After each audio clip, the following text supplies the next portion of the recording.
안녕하세요. 여러분들의 성공적인 경매 투자를 위해서라면 전국 어디든지 발품을 팔아 물건을 소개해주는 김 소장입니다.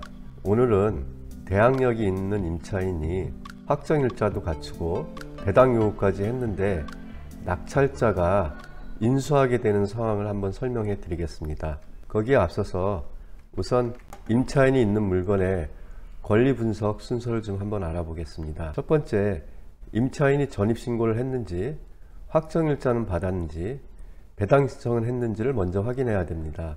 임차인의 전입신고는 대항력이 있는지 없는지를 결정하게 됩니다. 다음으로 임차인의 확정일자는 우선 변제권의 기준이 되며 경매에서 다른 채권자들보다 우선해서 배당을 받을 수 있는가를 결정하는 기준일이 되겠습니다. 임차인의 배당 요구는 낙찰대금에서 본인의 보증금을 전액 배당받고 나가겠다는 의사표현으로 배당 요구를 했다면 배당 요구 종기일 내에 했는지, 이후에 했는지, 배당 철회는 하지 않았는지를 확인해 봐야 됩니다.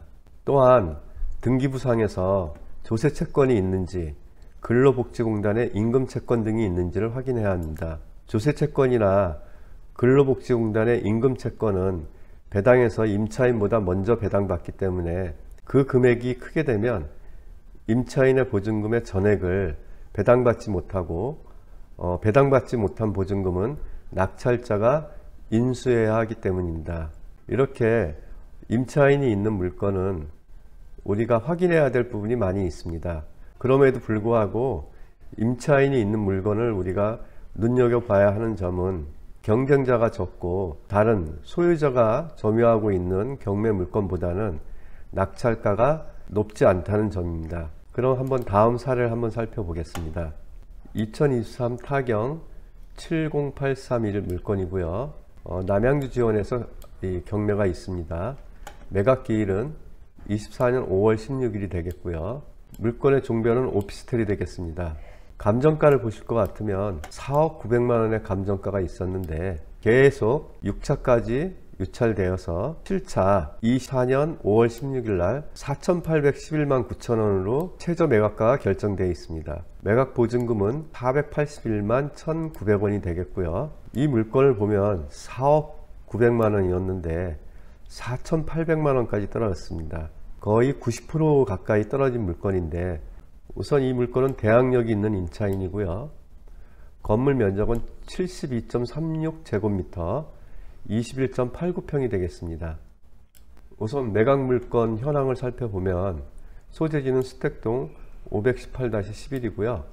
8층 중에 8층입니다.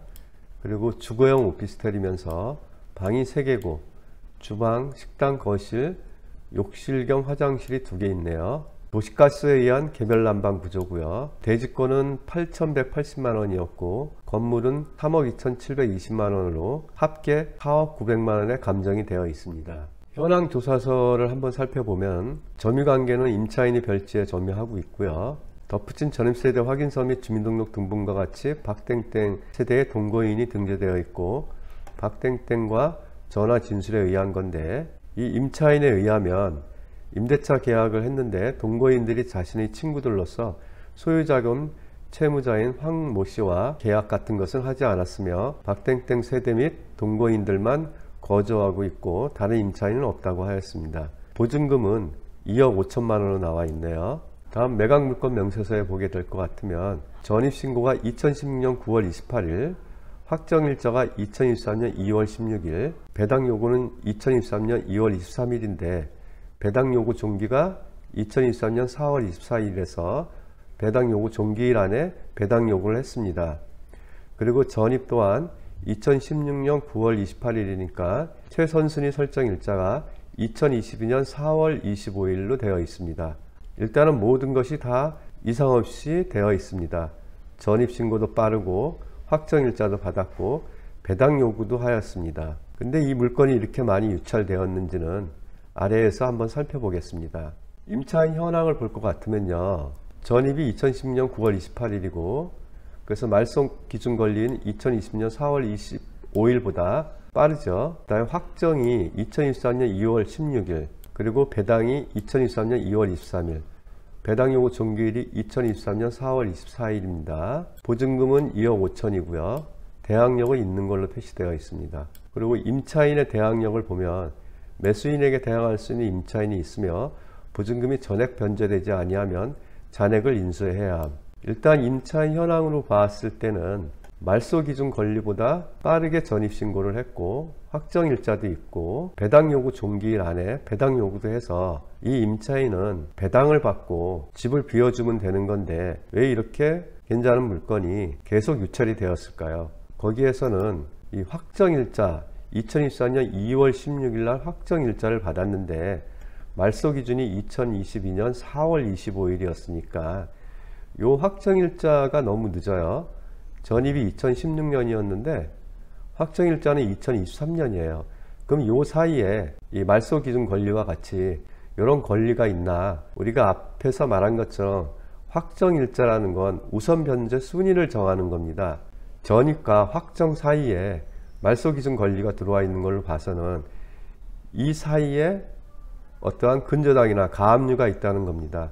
그렇게 하게 되면은 이 확정일자를 비록 받았다 할지라도 배당 순위에서 밀리기 때문에 낙찰자가 인수하는 금액이 있을 수 있습니다. 그래서 등기부 현황을 한번 살펴보겠습니다. 2022년 4월 25일 가압류가 있네요. 4천만 원이 정도가 있는데 2022년에 가압류가 있고요. 2022년 5월 12일에도 있고 2022년 11월 달에도 있고 그 다음 2023년 2월 달에 강제경매를 신청했고요.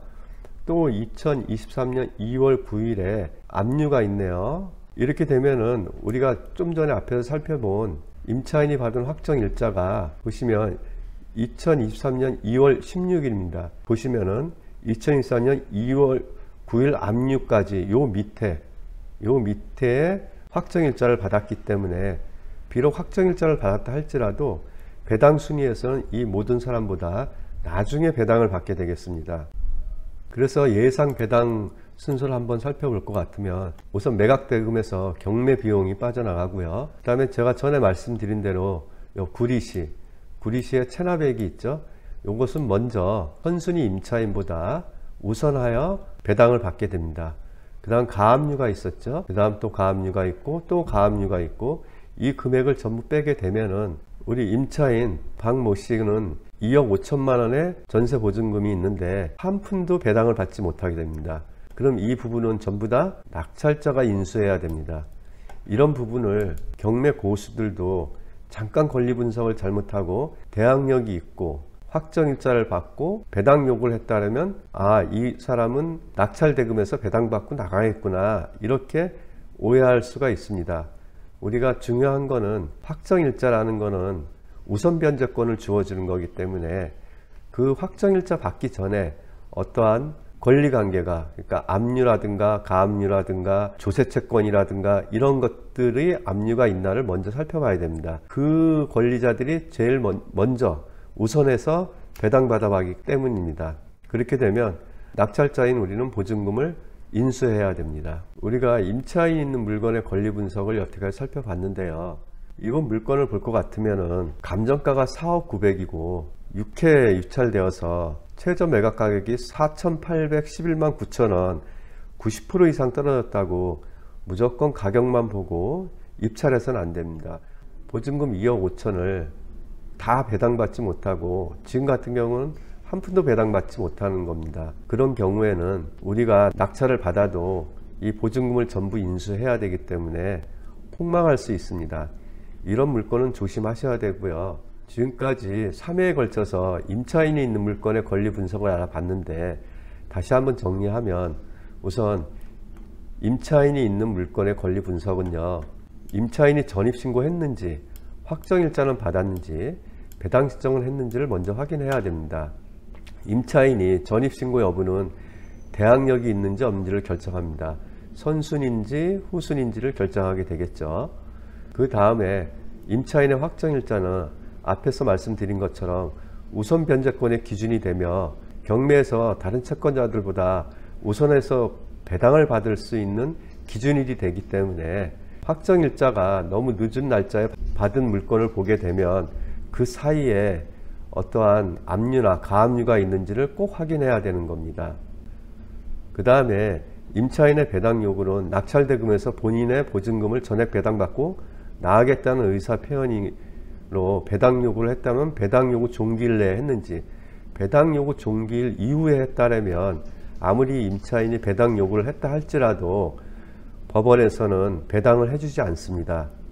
그 다음에 간혹 보다 보면은 배당 요구 종기일 내에 배당 요구는 했는데 또 배당 요구 종기일 내에 배당 철회하는 경우가 있습니다. 그것은 매각 물건 명세서라든가 아니면 문건 송달 내역을 보면 알 수가 있습니다. 또한 마찬가지로 배당 철회를 배당 요구 종기일 이후에 했다면 배당 철회를 했다 할지라도 배당을 받게 됩니다. 그리고 임차인이 있는 물건에서 우리가 가장 주의해야 될 거는 조세채권이 있는지 근로복지공단의 임금채권이 있는지를 확인해야 합니다. 조세채권이나 근로복지공단의 임금채권은 배당에서 임차인보다 먼저 배당받기 때문에 그 금액이 크게 되면 임차인의 보증금을 전액 배당받지 못하게 되고, 배당받지 못한 보증금은 낙찰자가 인수해야 합니다. 우리가 임차인이 있는 물건을 이렇게 6가지 정도로만 우리가 분석을 해서 이상이 없으면 그 물건은 입찰해도 됩니다. 우선 경쟁자가 적을 거고요. 실제로 소유자가 보유하고 있는 물건보다는 적은 금액으로 낙찰을 받을 수 있어서 투자 수익률이 크다고 할 수 있습니다. 다음에는 전세권이 있는 전세권을 한번 분석해 보겠습니다. 전세권 역시도 우리가 잘 분석만 하면 큰 수익을 얻을 수 있으니 다음 영상에서는 전세권에 대해서 심도 있게 알아보겠습니다.